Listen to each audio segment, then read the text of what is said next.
Rock and roll. All right, party time.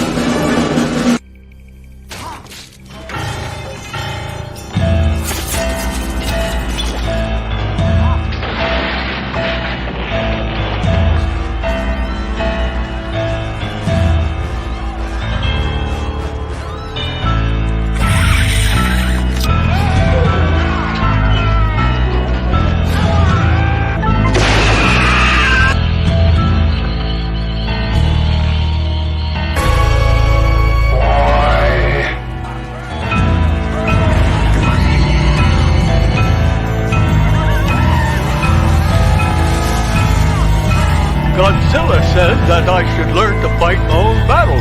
No.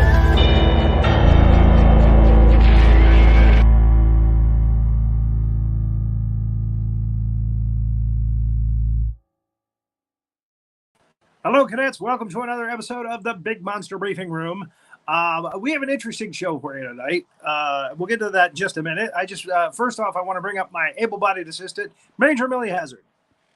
And that's always the nicest thing you've ever said to me, is that I'm able-bodied. Thank you so much. That just means so much to me. I say it like every show. I know, but it just gets me verklempt, It's just a beautiful thing, You're a beautiful man, and so I take your compliments to heart, Well, very good. We are going to talk about one of the strangest, most bizarre films, training films ever made, and that's Re-Animator. Again, if you lose the top of your head like this decapitated gnome, Dr. Herbert West will inject the back of your neck with this elixir of life, and you'll come back as a zombie. So, it doesn't sound very pleasant at all. These films are not pleasant, but they're so over the top graphic and funny. Including Bride of Re-Animator, the sequel. Later on, he did Beyond Re-Animator. They should have probably gone another direction with that. But anyway. But it's disturbing, and so we want to caution all of our viewers. This is not for children to be watching. And if you're squeamish about gore or blood, just don't be watching it. Right. We show a timeline of the movie. Thereby, if you don't want any spoilers from the movie, we're the Cliff Notes of horror films, okay? And we also show all the graphic content. So even though I did a good job of cutting around the nudity in the film, there's a lot of nudity in the film. Okay, not a lot, but there's some nudity, particularly one actress. And I got around that with the slides, and some of you guys are going, "Aw," but it's very graphic. I mean, decapitated heads and things like that. So, but it's all just ridiculous. Everything's been reanimated. Everybody comes back to life. It's just kind of bizarre. And we have a new expert to join us on this movie. He knows this film very well. He cut his teeth on this film. Mr. Jake Allen from the SDF Network. We love Papa SDF. We love his wife and kids. Thank you, Cadet Allen, for being here. Thank you. Yes, thanks for having me. Thank you, Major. Yeah, we're going to talk about this, General. I salute you, sir. Now, you've watched this film like 50 times this week to get ready for this, right?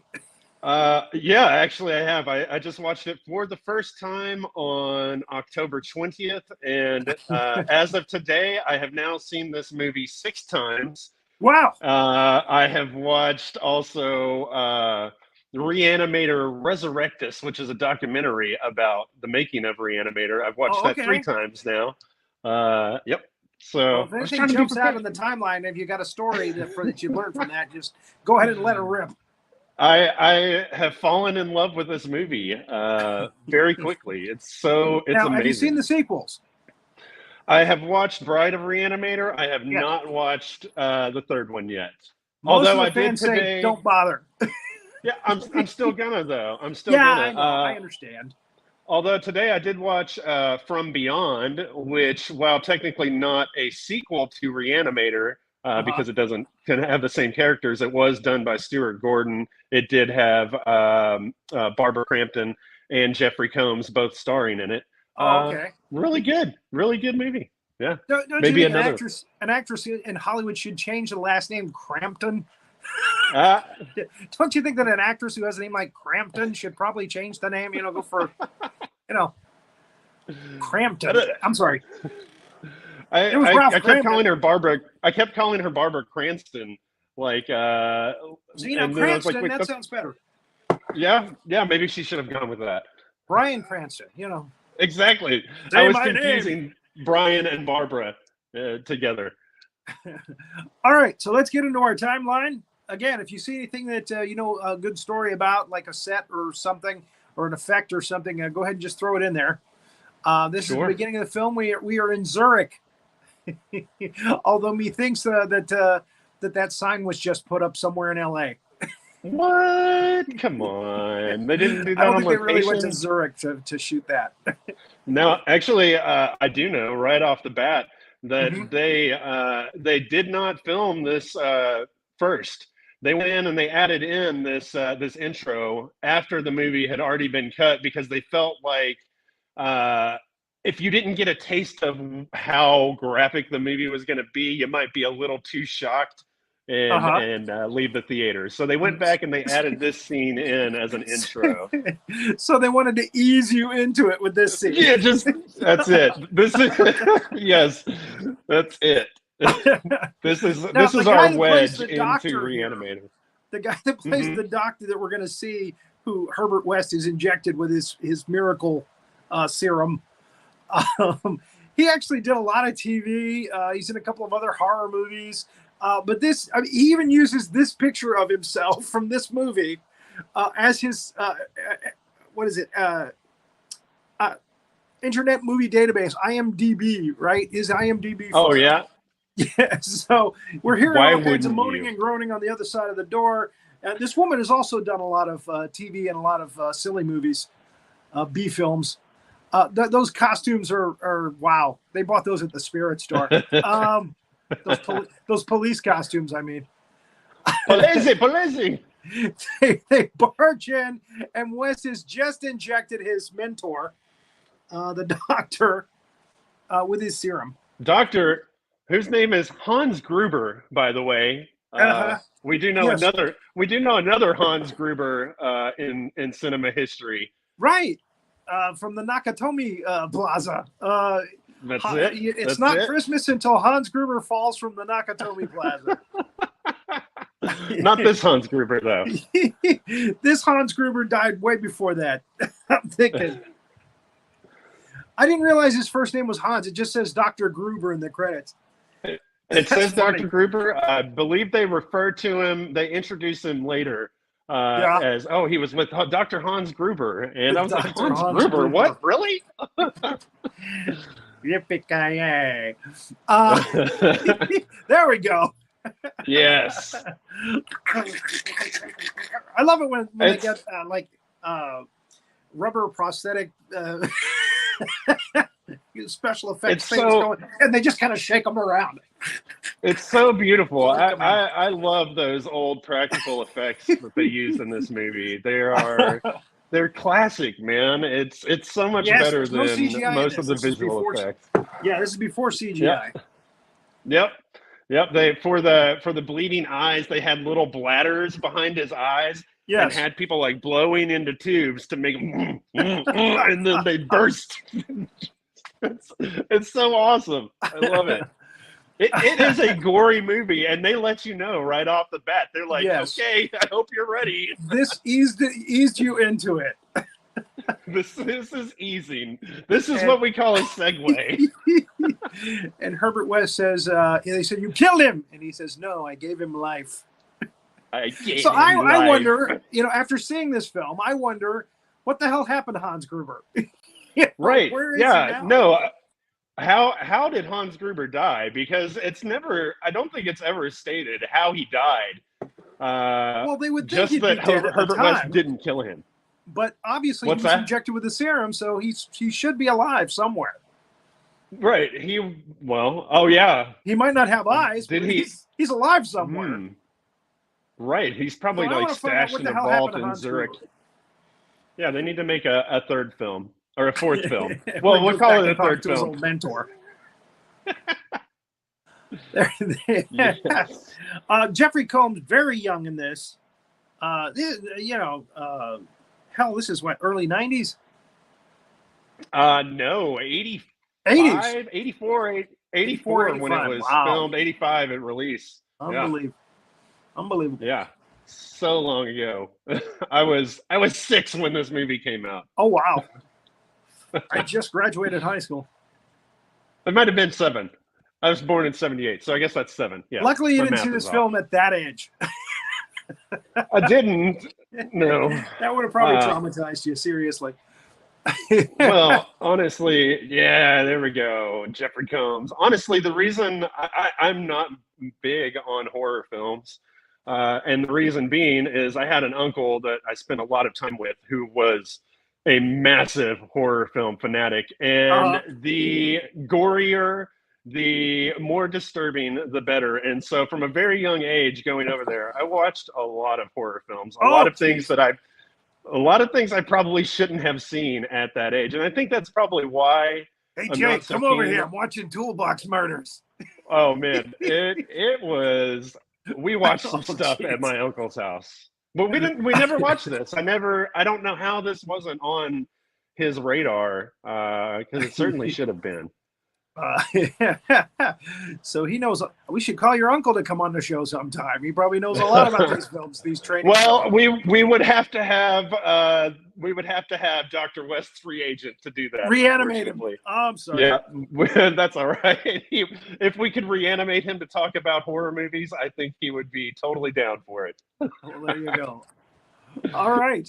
Well, hey, we've got you here. That's what's important. So there's Wes telling him they gave him life, and then we go to the credits. Now I got to point out this is an H.P. Lovecraft story, and H.P. Lovecraft wrote some weird stuff. I mean, really weird stuff. So yes, he did. But the theme song for this movie, which is very catchy, is very familiar because we've heard it before. It's Indeed. a riff. Yep. It's a riff on the Psycho theme song from Hitchcock's Psycho. It's to steal a line from this movie. It's very derivative. In fact, so much so that in Europe it's considered plagiarism. But no, it's a great song. I love it. It's definitely riff off of the Psycho theme song. But man, I can't imagine the movie without it. Yes. And it is super catchy. I love the drums. I love the intro, the whole opening sequences. Again, Bernard Herrmann was one of the best composers in the business throughout his life, from the 40s through the 70s. He did a lot of the Hitchcock stuff. He did Citizen Kane. He even did a lot of TV stuff that we kind of recognize from The Twilight Zone, Lost in Space, and Taxi Driver. That was his last one. But the credits for this also had some interesting animation. I got one slide here. I was able to kind of piece together. I think you'll like this next slide. I kind of put the brain and the head together. Yeah. So there you go. It's beautiful. It's so psychedelic. I love it. Yes. So, and the brain is actually the color of West's liquid. Yes, which is where it gets injected. Stuart Gordon said that his whole idea for that credit sequence was taken from the old films, the Vincent Price, Edgar Allan Poe stuff. Like the opening credits for that were all really colorful, and that's what he was going for with this. They was just a talked nod about to those earlier this week on Two Guys and a Gal talking about movies. They were talking about Vincent Price movies. They talked a lot about those Edgar Allan Poe. Roger Corman, Vincent Price films. Yeah, that's it. Now, Charles Band was the producer on this. Charles Band is known for New Moon Entertainment. He did the Dollman pictures. He did a lot. The Radu films, the vampire films, the Bloodstone. He did the little puppets, Puppet Master. He did the Puppet Master films. Oh, okay. They did a lot of those things. Do you know I know the composer for the theme song for this movie? His name was Richard Band. Is there any relation there? I didn't look at that. I think they might be brothers. Yeah, they might be brothers. Brother. Okay. I don't quote me on that, but I think they might be brothers. Okay, They kind of run that company together. Okay, that's nice, man. You got a producer and a composer. Great. Sounds good. So we end up at the Miskatonic Medical School in Arkham, Massachusetts. Yes. Massachusetts. And, yes. And we get introduced to Dan Kane, who's played by Bruce Abbott. Yep. And he's in a class. Or no, I'm sorry, he's trying to revive a patient. And then the nurse on duty or the doctor on duty says, yeah, a good doctor has to know when to give up. Has to know when to let it go. The doctor on duty there, that is actually Stuart Gordon's wife playing that doctor. Yep. And she went on for the next movie that they did after this one, From Beyond. She played a doctor in that movie as well. She played Dr. Block in the next movie. So they gave her a name in the next one. Her name was Dr. Haddon in this one, I believe. Oh, really? Interesting. So yeah, two different doctors in the series. Two different doctors. He's wheeling the body of the woman downstairs to the morgue, and we meet your very cool hip morgue guard out the front door. He's got a little desk outside the front door. Security guard. He gets to sit and look at porn magazines all day long. Right, it's wild. They just stick the desk out there, like it's people walking by the morgue, and he's got a big Jugs magazine. Yeah, smoking his cigar and looking at porn while dead bodies get wheeled by. It's wild. There's no stereotype there. No. So, and then we meet the villain of the film. Played by David Gale, Dr. Carl Hill. Yes. Who looks like, if you can't get Fritz Weaver, call David Gale, man, because he's got the height, he's got the look.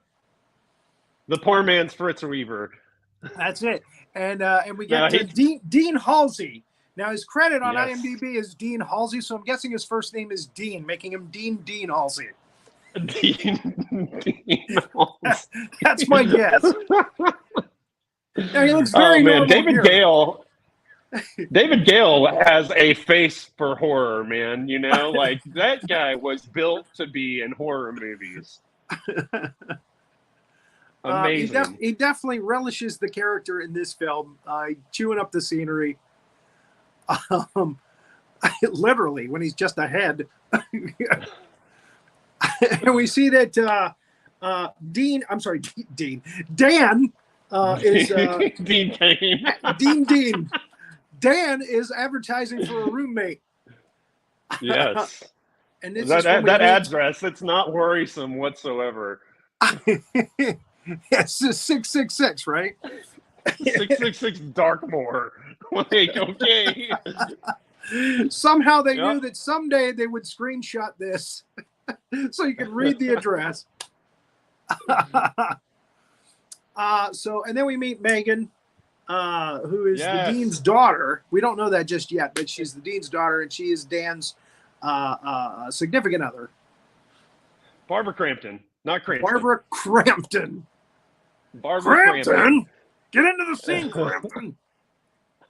Oh, she got into the scene. And there it is. They're getting into the scene. Yes. Yeah. Right away. The nudity of the 80s, man. It's just prevalent. It's in everything, you know? Yeah. Oh, I bumped my camera. Right. There we go. Sorry. So he's doing the ghost thing where he's got the sheet over his head, and he's, and she's like, stop it, ah! And she's trying to get out. Dan, no! And she backs up to the door, and of course, Herbert West shows up. Yes, that's it.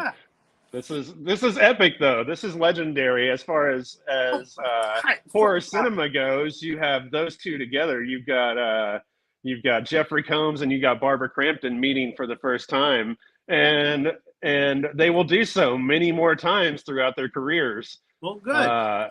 Working together. In fact, the impetus for me watching this movie on the 19th, me and Bethy went and saw a movie that I backed on Kickstarter back in 2020 called Onyx the Fortuitous and the Talisman of Souls. Catchy that's the shirt I got. Yes, exactly. It's a horror comedy, and he got Barbara Crampton and Jeffrey Combs. Jeffrey Combs plays the main villain of the movie, Barbara Crampton's mother. And that was why I was like, I'm gonna go watch this movie, because I realized that they had been in movies together before. So I was like, okay, I'm gonna watch this now. Nope. Funny. Well, I'm sure that they like do the comic book conventions and stuff together too. You know, I mean that makes sense. Yes, absolutely. Probably Bruce Abbott and David Gale join them, you know, for that kind of stuff, for signings and taking pictures and stuff. David Gale, not so much. Sadly, he passed away. Oh, he passed away. I think early '90s, I believe. Yeah. Oh man, that's terrible. Yeah. I should research that too. Maybe they can bring him back. That's just a hint. Well, I mean, honestly, he's immortalized with this movie. So his prop head is still available, though. They can bring him to shows. They did use him for the second one, also. Yes. So Herbert shows that he's there because you know, he's looking to be the roommate, and he the first thing he asks about is, "You got a big basement?" Gonna turn it into a lab. This will do nicely. I like the. It looks like a shirt hung over the window of the door there. It's super classy, like very much what I would expect from med school students. You know. Yeah. Yes, exactly. So he shows him the basement, and he's enchanted with it, and you know, he says, "I want to be your roommate," and he's offering cash right away. She's already seeing red flags. Now we met Herbert West in the scene with her father, Dean Halsey, and he was giving Dr. Hill serious crap, saying he had stolen Dr. Gruber's ideas. Hans Gruber. Yes. International. Yeah, and then he's hanging out with her dad, and now he's hanging out with her. Yeah. So, you know, Dan is needing the money, so he grabs it right away and goes, "Okay, you're in." And she's like, "Okay, aren't you going to ask him a few questions?" Nope. He sees that green. That's it. That's all he needs to know. I mean, as we find out later, he's on like student loans to go to med school. So I think he's kind of like hard up for cash. You know, he's the kid that's the underdog. You know, and so he's trying to work really hard. But man, he needs that money. So he'll take who he can get. The dean's not going to help him out anymore because he suspects he's already, you know, shacking up with his daughter on the side. Stooping. That's what Dr. Gruber was. It is exactly how he would have said it. They are stooping. God, my eyes. God.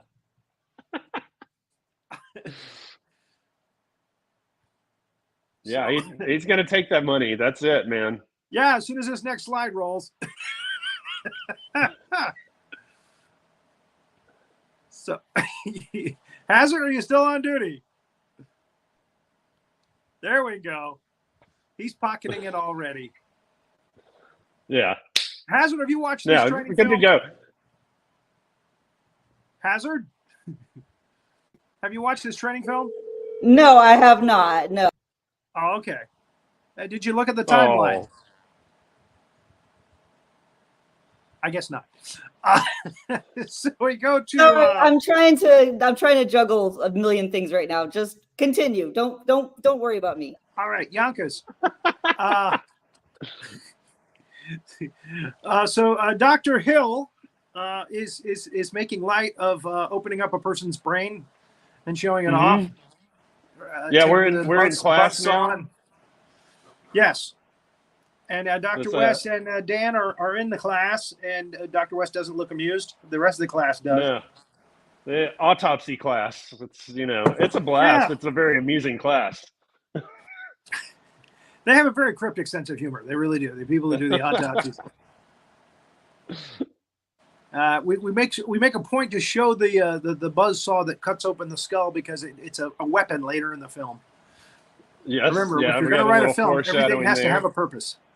Everything you show. And we've got the brains there that Dr. Hill's holding. Actual cow brains is what they used for that. The special effects guy said that the local meat market was one of his major suppliers for this film. Except for the intestines that wrap around West's neck later in the film. That was probably created. Didn't look as real. No, it did not. I remember that shooting Day of the Dead, I saw a documentary on Day of the Dead, which we'll be doing later in the season, that they had a bucket of entrails that the zombies had to grab out of a person's, I think it was the major military guy at the end of the film. He finally gets killed by the zombies, and they split into his stomach. And these things had been sitting on the set all day long. They were pig's entrails. And they just smelled vile. And he said it was a miracle I didn't throw up when these zombies were pulling this stuff out of the, it was supposed to be my, my chest cavity and stomach. Yeah. And dragging them across the floor. Said they were just smelling horrid. They were just vile. I can imagine. And we've got the dinner scene now where we learn that yes, that Dr. Hill's kind of got a thing for Megan. He We're does. like, wait, what? It becomes very apparent here. You just get a little snippet of it. Dean Halsey's going along with it because he's the big moneymaker at the college right now. Yep. Oh, you need my daughter? Well, you just keep bringing in those dollars, those grants, and then those revolutionary surgical lasers. You can have my daughter. It's all right. This guy, if he'd have survived, he'd have been in a Mission Impossible movie for sure. Oh yeah. So yeah, Megan, it's obvious that she's into her boyfriend, and that's it, and she's not interested in him. No, not even slightly. She's not happy about the Herbert West situation, so that's making things a little tense around the house. He's coming on. No, I don't feel like it. I'm not in the mood. And then they realize the cat's missing. Yes. So they go looking around the house for the cat. Poor Rufus. And they find it in Herbert West's little refrigerator he has down in his mini lab. fridge. Yeah. Rufus, does that you notice how the cat's name is Rufus? Yeah, and the door to that mini fridge when she goes into his room, it's slightly askew. Like, why? I don't understand why that. I guess he, just didn't close it all the way. But there's just like that eerie green glow, and the cat and so it catches her eye because it's open. Okay. Like, who leaves the fridge open with a dead cat? Well, maybe the cat kind of pushed it a little bit to open it. Maybe it twitched a little bit with its last dying breath. I don't know. But you do get one of the best lines in this movie from this scene. Okay. When he's like, I was going to tell you about it. And Herbert West says, he was like, why couldn't Dan says, why didn't you leave a note? And he was like, what would a note say? Cat dead, details later. So it's beautiful. So Herbert West. It's beautiful. He's very upset that they barged into his. The first thing he says is, "This is supposed to be a private room." I thought I was renting a private room. So I can't remember if this is the scene where he kind of blackmails them with the whole, I know that you're stooping her, and Dean Halsey, probably doesn't know that 100%. And I think he does here. Yeah. Just to kind of get. And surely, honestly, he's got to. Dan just came and picked up his daughter from a dinner. They're having a study date. Surely Dean Halsey is not so puritanical that he doesn't know what a study date means. You had study dates, right? Okay, maybe we shouldn't go there.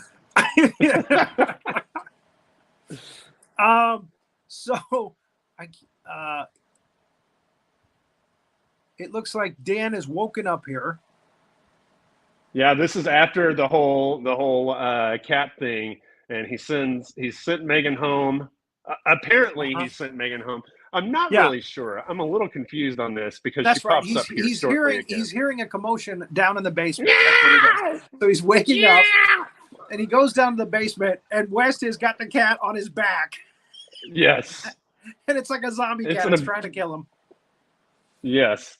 An amazing Because scene. anything He's that's brought reanimated back with the serum, Yeah, it's pretty much a psychotic You're gone. killing Yes. monster. It might not be a zombie, but Yes. it's a psychotic killing monster kind of thing.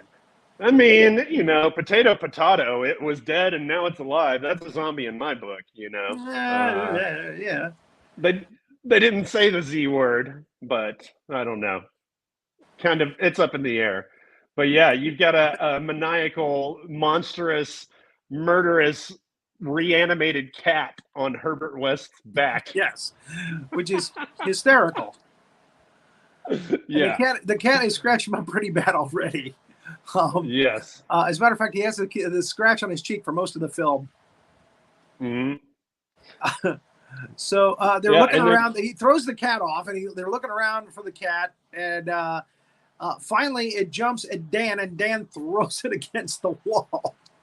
Yes. Yeah, the whole scene is like played out mostly with just sound. Yeah. The whole scene is mostly played out with just the sound of a cat. You never actually really see the cat while they're in there. They're just running around the room, like swinging at it, and you can hear things. And you get this quick shot. Then you get that. Yep. The cat jumping out of the darkness. But that's like a split second. It took me a while to get that shot. Yeah, you have to be quick on that screenshot for that one. Yeah, it's not long at all. So again, he throws it. Why is that? Oh yeah. Okay, so he throws it up against the wall, and again, you can see actual cat brain coming out of his head when he hits the wall, which was a nice touch. Delicious. And then Herbert West says, "I'm going to reanimate him again." You saw that he was alive, right? I reanimated him. Well, how did I know you reanimated him? You go, okay, well, I'll reanimate him again. Yeah, he's dead now, right? Okay, he's dead now. He's not going to be for much longer. He reanimates the cat, the dead cat, the bloody dead cat, and Megan comes again. Twice reanimated now. Yeah, and then Megan comes in. Where did she come from though? Because I could have sworn in the movie it felt like she went home, but then she's there again right after they reanimate the cat. So I don't know. But, so Dan goes to Dean Halsey and explains the situation to him. And I'm thinking to myself, why? Why? Why are you telling him? He's like, okay, you and Dr. West are out of here. All right, we're not going to fund you. We're going to kick you out of school. You're not going to fund you. That's it. So West convinces him, okay, we got to get proof of reanimation so we can get back into college. So let's sneak our way past the cool guard at the morgue, at the hospital morgue, and reanimate a body and get it on tape. Audio tape. It's perfectly logical. Audio tape. Why wouldn't you do that? And that's gonna vindicate us. Yeah, absolutely. Everybody will hear they had video us talking about. They had VHS video recorders back then. Why not? I love that he had to sneak him in there as a dead body. As a corpse. Yeah, and he had to take his shoes off. Yeah, well, you got to have that toe tag, otherwise nobody's going to be convinced. Corpses don't wear shoes. There we've got the Re-Animator. What they used for that in the bottles there was glow stick liquid. Was what? I think they said they used the glow stick liquid. You snap the little glow stick. Yeah. Yes. I think they said they used like 900 glow sticks in the making of this film for that effect. Well, that makes sense. And it was the first time anybody had used glow stick on camera in a major film in an actual film. Mm-hmm. That's funny. Yeah. So, but don't go trying to reanimate people with glow stick. Don't be poking people in the neck with glow stick, folks. All right. No, it's very acidic. It's a movie. Don't do stupid things like that. They do find a suitable corpse though to reanimate. That corpse that they found there, I imagine we probably got another slide of him coming up here. But the actor, oh yeah, there we go. That guy. There he is. That guy right there. I don't know his name, but I do know that while this movie was being filmed, there was another movie being filmed, a little film called Terminator. And he was Arnold's stand-in, body double for the Terminator films. Really? Interesting. Yep. You got to stand in for Arnold. You can I'm tell, going to be man, when you reanimated see next pictures week. of I'll him, be back. he's very I'll be beefy. back. This is my back. Oh, so anyway, Megan is at the hospital. Her father's like, stay here. Yes. I'm going to go down to the morgue. He's hearing a commotion in there. Again, I don't know what's going on with the guard at the desk here. He's probably watching porn. He's either He looking walked at his away for a magazine minute, or didn't no. He walked away. He went to go take a break. He said, Oh, I'm that's going right. to go get some He coffee. walked away for a minute. Which guards Yeah. do, without people, covering the door. Yeah. So Halsey puts his ear up to the door. And of course, the guy, and most of these corpses are naked, by the way, busts through the door with superhuman strength. That looks just like Arnold Schwarzenegger's butt and leg from Terminator, don't you think? Yeah, I guess so. I never really noticed. Oh, I can totally see it. It's the Terminator stance. That dude just got done doing that stance in a previous film. Give them to me. And yeah, he crushes Dean Halsey though under that Halsey. morgue door. The door. Well, he doesn't crush him all the way because he's still alive when he's like banging him up against the wall.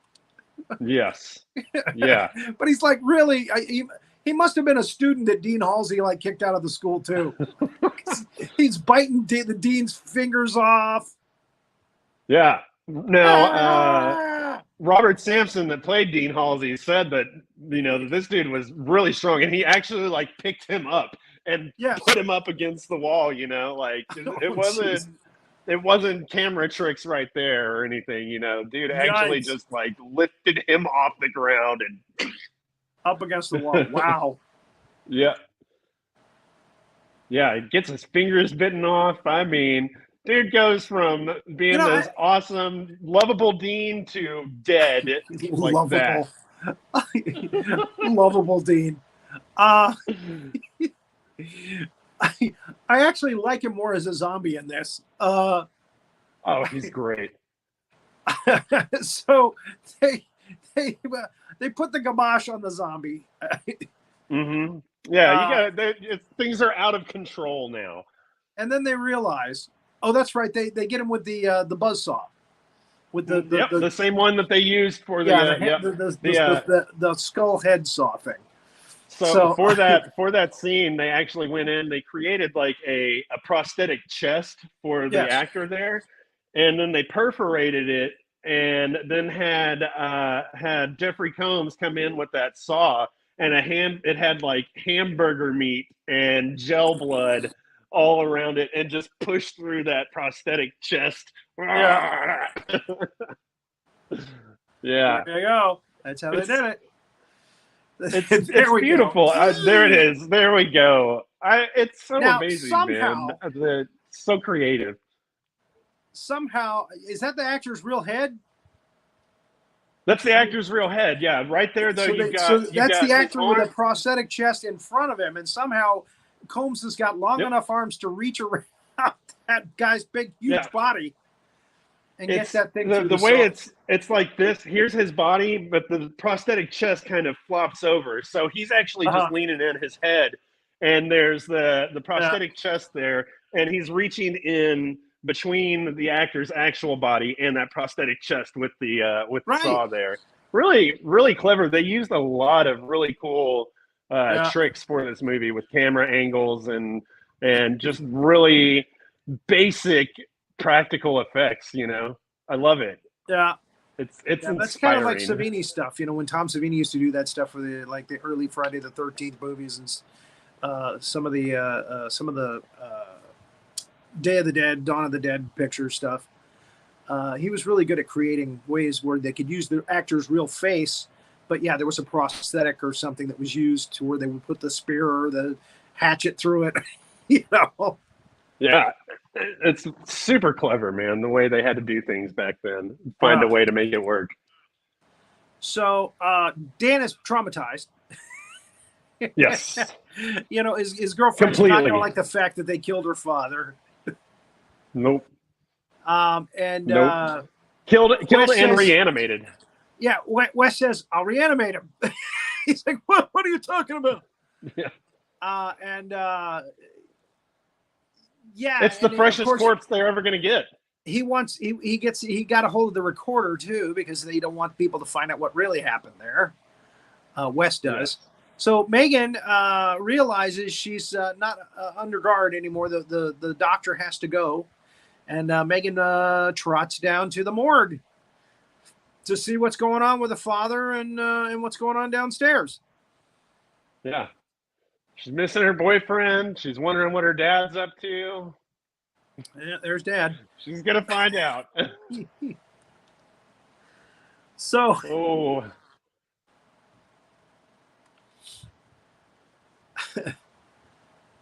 there she is, making The her way desk. to the morgue. I still just love the desk, just sitting outside the morgue. It cracks me up for reasons I can't even explain, you know? Right. It's like, I've never seen anything like it before. It's a security desk. So, when the father is reanimated, he attacks Dan. Yes. Now, the question Actually attacks is, both of for them. me, he does attack both of them. The question Yes. for me is, does he attack Dan? Because we find out momentarily that he kind of he can remember some things. He has some situational awareness of who is around Right. when he sees his daughter. Does he attack Dan because he's How like, oh, you aware mother? are they? Yeah, that's what I wonder. How aware is he? Is he attacking Dan because Dan was stooping his daughter? Or is it just because he's right there within arm's reach? I don't know. Indeed. We'll leave that up to you to decide. So the you viewer. can see Megan's reaction up top. Nightmare. So there he is. Both of them. And now he looks crazed and wild. And West actually explains. It helps West to explain it away. He goes, "Oh well, he went crazy, and he attacked us. And we're sorry, but that's what happened." Yep. And Dan's like, He's out of his mind, and there's a dead body that was already dead, but now it's even more dead on the floor. Yeah, they're saying he did all the damage to the dead body. Yeah, so Megan comes into the room and she shouts out her dad's name, and he sees her and freaks out and runs and hides in the corner. Yes. And the security guard finally comes back. Yeah, presumably he's embarrassed by his state. He has enough awareness to realize that, God dang, my daughter's here and I am a wreck. And I'm a zombie. Hide. Yeah. I guess that's the joy of having a more fresh corpse is it retains more of its awareness from its previous life, perhaps. Correct. I don't know. If you wait until after 7 or 8 minutes, the brain is already damaged. So yes, 6 to 12. Drain damaged. Drain damaged. So there's West explaining to the guard what happened. And a traumatized Dan in the fetal position on the floor. He shows Dan the little recorder. See, I got it. No problems. We're covered. Nobody's gonna know a thing. It's all Dean Halsey's fault. Yeah. He's the scapegoat now. And he's institutionalized, and this actually works into Dr. Hill's plans. Yeah. Because we find out later right that he has a little procedure that he does on their brain to get them to kind of psychically connect to him, and he can control them, the zombies. Yeah, by lobotomizing them with a surgical laser, he is able to control them. Originally, right. Stuart Gordon had written in there was in that whole dinner scene at their house after Megan leaves, there was a whole scene where Dr. Hill hypnotizes Dean Halsey. They were trying to show how he was able to control these zombies later, and then they decided, who cares? Who cares how he does it? It doesn't matter. So they cut it out. But there was a whole scene where he was like, your daughter has turned into such a fine and lovely woman. But they said it so you actually saw the scene. It just it's bogged somewhere. it down. Yeah, they showed a couple clips of it it's in the documentary, Correct the Mundo. Okay, all right. Yeah. Very good. So Hill tries to get Megan on board with him, experimenting on her father. She says, "No, I'm not hip to that," and they do it anyway. Yeah. Yeah. After she leaves, and he's also like, "I know you're so alone in this world. If you need company." Like, yeah. no. So now she hates He's so Dan. creepy. Yes. But she's like, "I can't hate you. Ah, damn it! Why can't I hate you?" Yeah. How much of it is really his fault, honestly, though, Yeah, it's all West, really. It mostly is, although he did just kind of go along with it. This scene was fantastic. I love this whole Hill comes down and sees the lab downstairs, and he confronts Herbert West. Mm-hmm. And he's figured out somehow that Dean Halsey is dead, but not dead, and he realizes that it was them that did this, and so he comes to confront him. So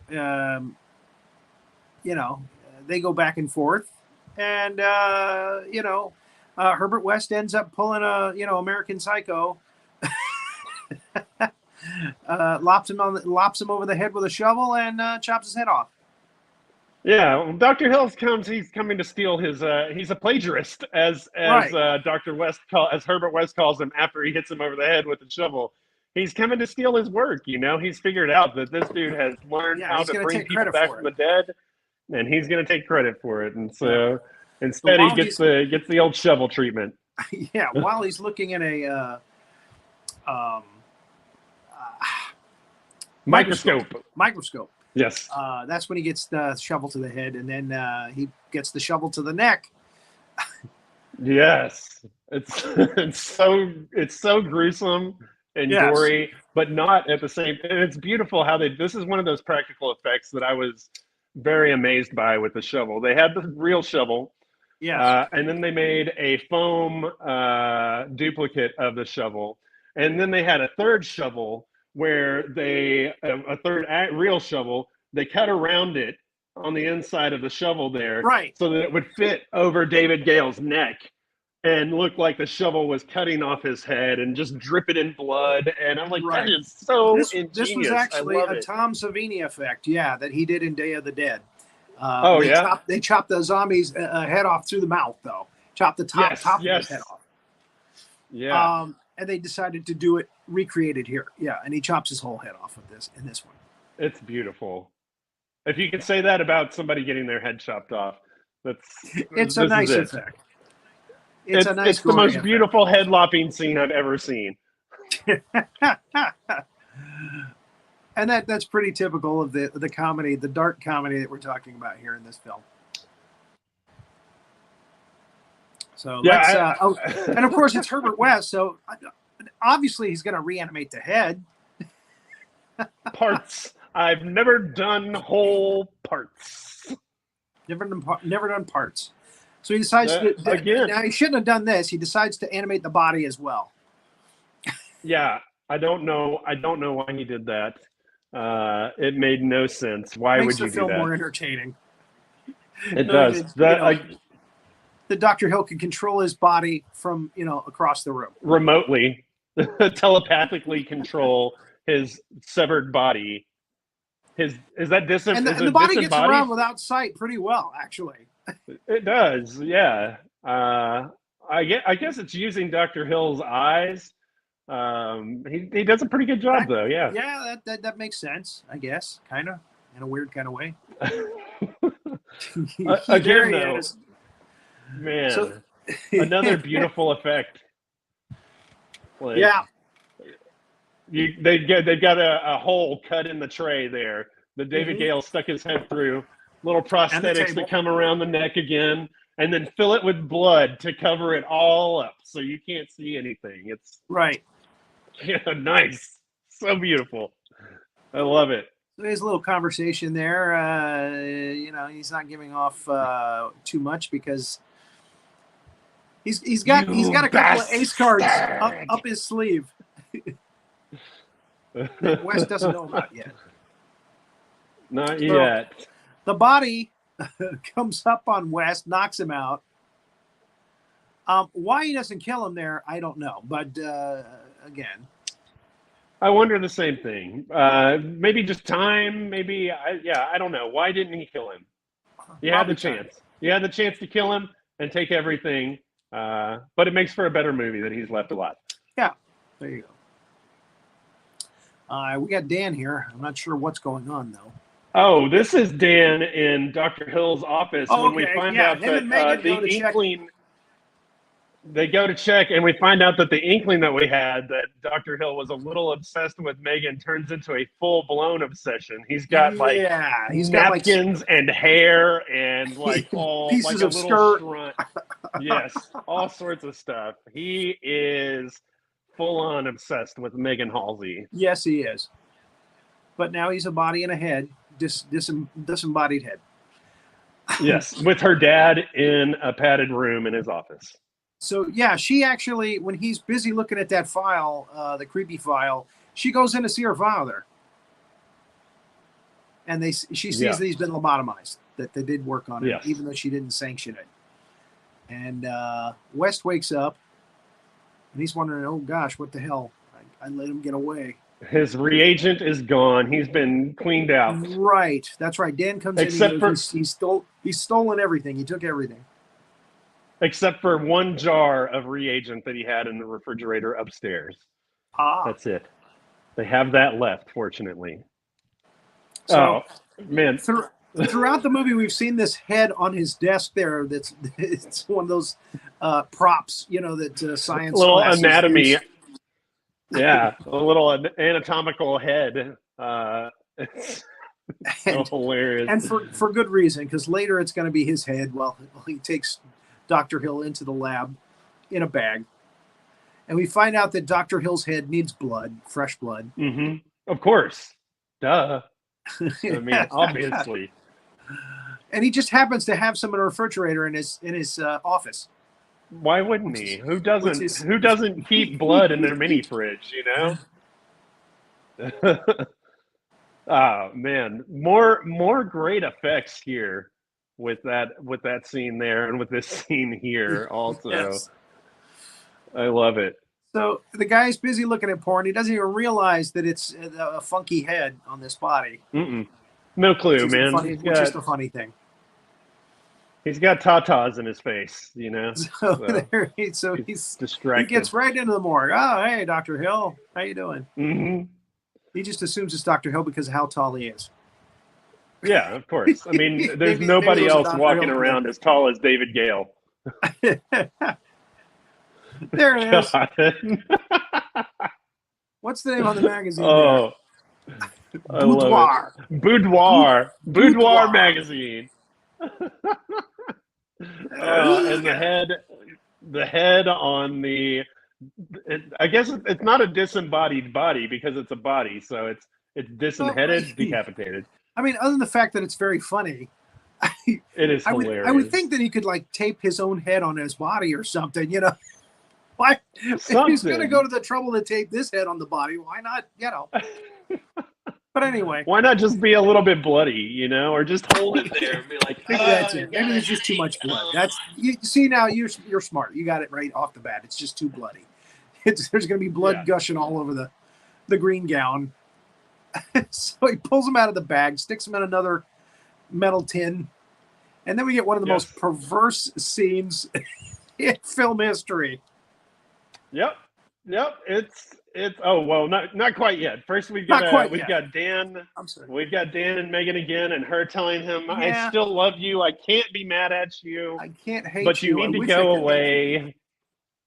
Yeah. Yeah. And because we have Dr. Hill. There's a love story.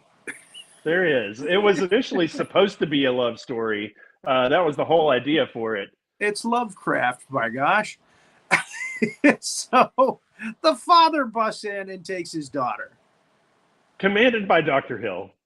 Go get your daughter. He doesn't say it. Yes. He just says it's time. Now. It's time. Yes. Now he slams Dan against the wall. Mm-hmm. And I wondered, did West reanimate? Well, probably not, because he would be like a crazy, bizarre zombie kind of thing. So he He hit him hard against the wall, but just stunned him, I guess. Yes. Oh, no more peach tea. Yeah, no, Dan did not get killed. He just got stunned long enough that Dean Halsey could grab his daughter and take him to Dr. Hill. So we're seeing the surgical procedure that he's using on the zombie head there, or the dead guy's head. This was the only visual effect that they did in the movie, was that laser. That's it. Whole thing. Really? Everything else was practical. Yep, but the glow from that laser was the only thing they did. Interesting. So the father comes in with the daughter, lays her out on the table next to the head, rips her clothes off. Yep. And the head loves it. Loves it. Oh, man. Yeah, apparently the thought there is Dr. Hill is just, wow. Yeah, just because you're a brainiac doesn't mean you don't have urges. And apparently when you are reanimated, you come back and your urges are heightened. And so now he has gone from this plagiarist to just a Megan Halsey sex-obsessed decapitated head. Yeah. That sums it up. Yeah. Mm-hmm. That sums it up nicely. All right. Again, I did my best to shoot around the nudity here. You did a good job.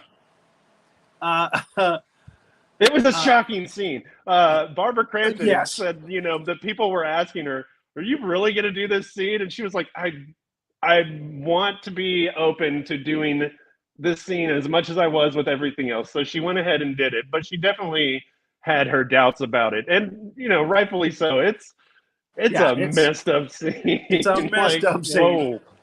Gets even worse. Yeah. It was shocking. Shocking. So Dan wakes up. The body now is fondling. While the head is watching. Yeah. She wakes up. She sees the head, the body without the head. She looks over to the left, sees the head, sees it's Dr. Hill. She's freaking out as you normally would, and then he takes the head and starts to put it down. Down between. So fun. I believe somebody on set made a joke about a head giving head. Yes, exactly. But David Gale apparently did not prepare his wife for that scene. So when they had the cast and crew screening of the movie, she was there and got up and walked out of the theater during that scene. Not happy. Wow. Not at all. Completely unprepared. And again, that makes sense. Is this what you've been doing all day? What? Yeah. What? How many times did you reshoot that scene? It wasn't me. It was just a rubber head. Oh, man. So Wes shows up. Hill doesn't seem to be too affected by it. He's got the body showing his head off in the hands. And he's he doesn't know that, or maybe he does know that Dan is there rescuing Megan, trying to rescue Megan. Mm-hmm. But it's actually Dr. Hill who kind of has the one up on everybody. He does indeed. This was going to happen. He did leave Herbert West alive in the basement, so you kind of reap what you sow. He tells him, I have an ace in the hole. And what it is, or I'm prepared. That's something to that effect. So it turns out that he has reanimated all the corpses in the morgue and done his little procedure on them, so he's controlling them, including the father. Mm-hmm. Halsey. Dean. Dean. Yes. So all the zombies pop up from their tables. Yes. At his command. Mm-hmm. And they start to terrorize everybody in the room. Yeah, the cinematographer apparently had a time with this because they didn't want this to fall into the realm of porno. Even though, it's already gotten weird, but they're like, okay, look, it's weird, but we can't have it be this. So he was instructed no frontal nudity, and he apparently had a lot of trouble with the framing, and they kept having to redo things because he kept having wieners. There's wieners in my shot. There's zombie wieners. Zombie wieners everywhere. Just H.P. Lovecraft's zombie penises. Yeah.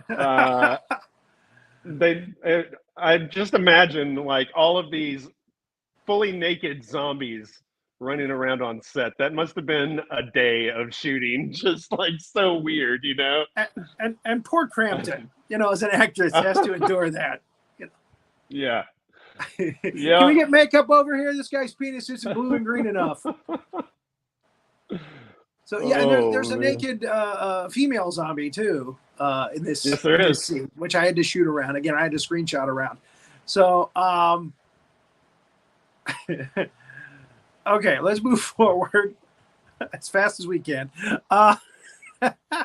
So he's going to give an extra dose to the body of Hill. And did we miss the slide where Hill's head pops up over his shoulders to catch him before he gets? There it is. Oh, there it is, right there. Yes, that was an interesting shot. Like, what are you doing? Funny. Yeah, it's hilarious. Yeah, he's going to inject him with a mega dose of reagent, right? In order to incapacitate him. Yeah, because he figures a mega dose will kill it, right? Yes. That's the thought here. So it doesn't succeed. It gets smacked around by Hill's body. The zombies are after everybody. Yes. And my goodness, this timeline's taking a long time. There are some shots of the zombies and the heads and stuff. They're really good, man. They did some great effects on that. They did a good job. This guy here, I think he was like shotgun blast to the head. They had another zombie that had been run over by a truck. One that had been burned pretty badly. Yeah. Lots of fun. Lots of fun doing the special effects on They all have different deaths. So they're going to perform the procedure on West now. So he's controlled by Hill. Yes. So I don't know how he's going to control him until he's dead, but. And Megan decides to try to talk her father into overthrowing the zombies. And it works. And he actually, there's some of it is still left in there. He actually does it. He actually just rallies up against the body and the head of Hill and the zombies. Oh, Dean Halsey ends up temporarily saving he redeems his daughter. Himself. Yeah. If it's not bad enough that he's a zombie, he redeems himself by saving the day. Even though he was the one that handed over his daughter to the decapitated Dr. Hill, and then ripped her clothes off. Ripped her clothes off. Yes.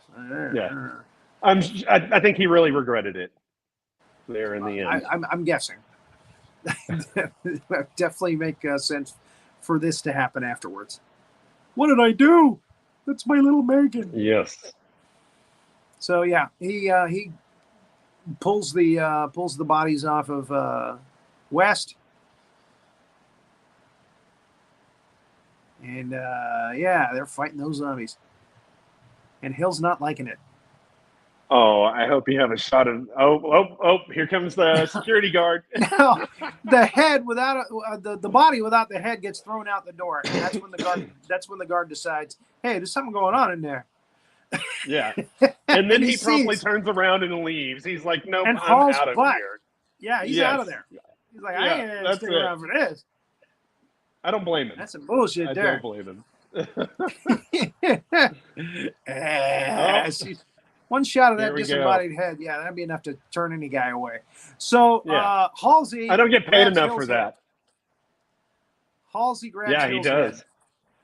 And West jumps off the table. Because Hill's head is being squashed, evidently the other zombies are feeling the pain. Yeah. They have like this psychic link to him. Psychic connection, yeah. Mm-hmm. So they're all feeling the pain. They're all grabbing their heads. he's just squashing that head. He is. Look at him there. So That's a headshot. There's a shot right there. it's beautiful. I was in this movie. That head right there. They, for this scene, the special effects guy sculpted a head out of ground beef and put gel blood in there, and then got a wig to stay on it. And they had Dean Halsey squishing this giant hamburger patty of a head. Yikes! Yeah, But that's actually got his face on it though. Didn't they put a mask or something on it? No, I think they said they just sculpted it. They had the ground beef and like formed it. Yeah. Interesting. Okay, so now Dr. West has got his agent, and he's ready to double inject. There we go. Yeah, that head gets, there we go, splatted up against the wall. That's where the guard again. takes off. Okay, I'm out of here. That's it. No way I'm sticking around First for the that. head, first the body, now the head. I'm done. And then That's right. He squashes the head and throws it out there to the guard. Yeah, and then we have the entrails from Dr. Hill's body somehow reaching out and grabbing West around his Herbert body West. and his head. Yeah. This scene, he had to act this in reverse. They had him wrapped up, and then he rolls out of it, so that way when they play it back in reverse, it looks like it's reaching out like and it's grabbing around his head. Yeah. Yeah. Okay, now another roll cool, around and make it cool look like effect. it's killing you. Yep. One of my favorite lines from Ed Wood, the movie Ed Wood. Roll around and make it look like it's killing you. They did that in so many of these movies. What is, So this zombies is like are knocking chemicals all over the place. There's a spark, which starts a fire. You know, Yep. it's a thing. And now they're being gassed. So they try to grab. Dan tries to grab West's hand, but it gets pulled away, and they just decide we need to get out of here. Yeah, Dean Halsey gets ripped, torn asunder by the zombies, just drawn and quartered by zombies. Her dad is now no more, no longer animated or reanimated. Yeah, time to make the escape. So they make it to the elevator, and zombies are attacking still. Mm-hmm. The zombie grabs Megan around the neck. He's squeezing her neck. Through all of this, Dan goes and gets the fire hatchet from around the corner, the axe. And Good thinking. all this time, Megan is getting her windpipe crushed. Yep. So he chops up the zombie, and he chops the hand off. It's still reaching around her neck. He takes her up to the hospital. They all see it. Oh, it's Megan. Oh my God. They bring her right into the ER. But it's a mirror scene for the beginning where Dan is, trying to revive a patient, and same doctor there. Yeah, and it just doesn't happen. Nope. So the same doctor says, you gotta let her go. You gotta let her go. So they all leave. Nobody's questioning anything, though. No. He's covered in blood. The dean's daughter is covered in blood and dead. The dean is nowhere to be found, and they're just carrying on like it's just a normal day in the ER, Wild. Things that make you go home. and the bag. Asked. The whole time he was carrying her up there, he was carrying a West's bag as well that has his agent and stuff in it. Yeah. So that's on the floor there next to him. And they all, trip over it and leave. Time to let it go. And change his shirt. She's gone. I'm the producer's wife. Or the director's wife. Mm-hmm. The director's wife, that's it. Funny. So he gives her dead body a nice kiss. Yeah. As one does. I'm gonna kiss her corpse before I reanimate it. Yeah. He reaches down to West's bag. And then we go. I really didn't think this was going to take an hour and 15 minutes to get through this timeline. But this is such a weird movie. It is. Yeah, he reaches in the bag and... Is that a Gucci bag? we hear the music cue, and it's like, oh, here we go. Megan's got. I mean, what are you gonna do? She's dead. You've got the reagent right there. I love her. You're in love with her. I'm gonna turn her into a mindless killing zombie. That's what I'm gonna do. Well, I mean, you look at Dr. Hill. He got reanimated really quickly, and he was barely normal. Aside from being decapitated, he was still able to talk. He was still able to do things. So perhaps she just died. True. It's just a crushed windpipe. Now, perhaps she will come to and be perfectly normal. It's been a while since I've seen Bride of Re-Animator. Is it Crampton? Is she in that movie too? She is. Yeah. Okay. Is Megan? She's not Megan in the movie. No. Ah, okay. No. I believe they briefly touched on what happened to Megan, but here he's injecting her. Because I know he's in it. He is. He's in it, and Herbert West is also in it. Both of them. Of course. They're buddies. They're buddies going along reanimating things for the past however long. And the last thing we see is the glowing agent at the pinpoint being of her neck. Yep, and then we hear her scream. We hear Megan scream. Oh, that's right. Right. Yeah, she blood curdling scream. Blood curdling scream, and right into the theme music. Yeah, when this film debuted at Cannes, apparently, when the movie ended and the music kicked in, the entire audience was just stomping and clapping in time to the music, and just loved it. They ate it up. They won the Critics' Choice Award at the Cannes Film Festival that year. Très magnifique. Yeah, I mean, really kind of astounding, given how gory and messed up this movie was, that it won the Critics' Choice Award. He's a genius. Yeah. So, well, thank you so much for helping us get through this timeline. Happy to. It's very amusing and twisted film. Yeah, it's great. We'll have to get you back to do Bride of Re-Animator a little later down the line. I would love to. I had so much fun watching this movie so many times. It's going to be on my annual Halloween list from now on. It's a favorite.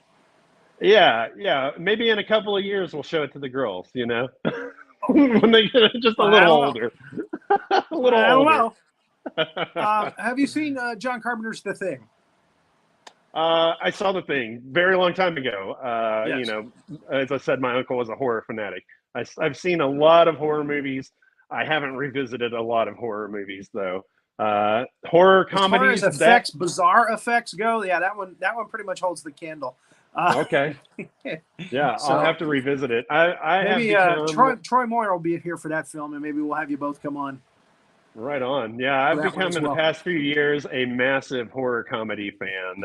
That's my jam. I love the scary with the funny. It's got to have the funny, otherwise I'm not doing it. All right, understood. Yeah. We will. Well, thank you so much for having me on. This was a lot of fun. Thank you so much, Jake. You were amazing. You be here. Amazing. You got to come back. We want to have you back. You got to come back and see us. You were amazing. It was like you know everything. You got like a cornucopia of knowledge. I crammed. I Barbara cramped. You're a cornucopia of Crampton. A cornucopia. Yeah. You're a cornucopia of Combs and Crampton. Yeah.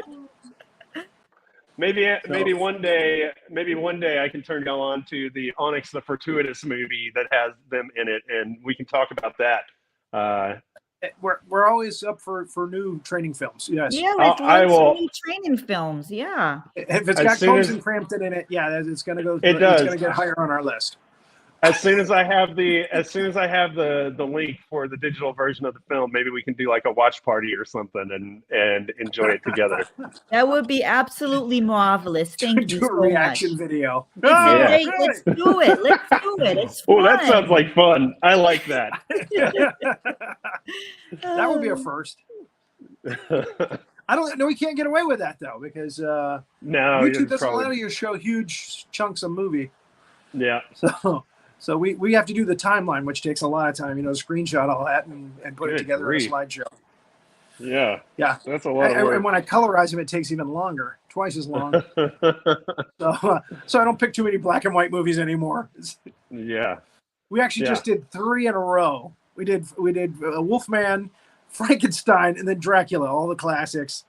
And next week we're doing the Colossal Man duology, another 2 films I'm having to screenshot and colorize. So. Oh my goodness. A lot of work. Hey, at least they have the color version of Night of the Living Dead now, so you know you. We've done that. That was one of the earliest ones we did. Yeah. Good, and you did the color version to make it easy on yourself. Yeah. Yeah. Yeah, I do the same thing with Plan 9 from Outer Space. When I found the colorized version, it's like, save me some time. Bethy and I were looking last night, just scrolling, and I saw that there was a version of Night of the Living Dead from like the 1990s. It's in color, and it looks like it's a shot-for-shot remake of the original. Yeah, it's a remake. And again, they got Savini to do the effects on it. He was the one that did the effects in the first one. And it's just a more modernized version of that film. Yeah. Yeah, I think I'm gonna have to watch that. It looked like it was like almost shot for shot. I don't think it's shot for shot, but it's definitely the same storyline, and it's got some surprises. All right, I'm gonna watch that. If you've seen the first one, it's definitely gonna surprise you a little bit. Okay, so, all right. But the effects are a lot more practical and gory, and yeah. I love it. So it came out around the same time that Day of the Dead came out, so that'll tell you something. Oh, okay. Yeah. They're about on the same par. Okay.